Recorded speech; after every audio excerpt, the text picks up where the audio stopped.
You've been in your networking group for 3 years. Everybody knows who you are, right? Maybe not. Stay with me, because at the end, I'm going to give you one question that can tell you when it's time to introduce yourself to the room all over again. When you first join a networking organization, there's usually some version of an introductory presentation. In Toastmasters, we'd call it an icebreaker. In a business networking group, maybe it's your first featured presentation. You tell everyone who you are, how you got into the business, what you do, who you help. Maybe you tell a personal story. And afterward you think, great, they know me now. Except something happens over time. The room changes. A few people leave. New people join. Then a few more join. 6 months later, you look around the room and realize a third of these people weren't there when you gave that presentation. But you've never really introduced yourself to them. Sure, they've heard your 30-second commercial. They know you're the realtor, or the insurance agent, or the web guy. But that's very different from knowing you.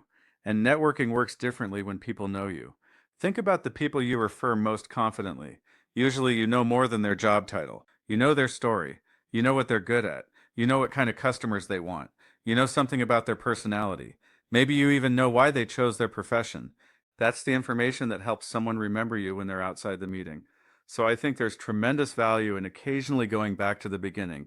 Tell your story again, not every month, and not necessarily the exact same presentation, but when enough new people have entered the room, give them the opportunity everyone else already had. Let them learn who you are. And there's another benefit. Your story may have changed. Maybe you've added services.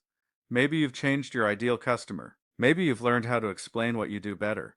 Maybe you've accomplished something important since your original presentation. Your second icebreaker might actually be much better than your first.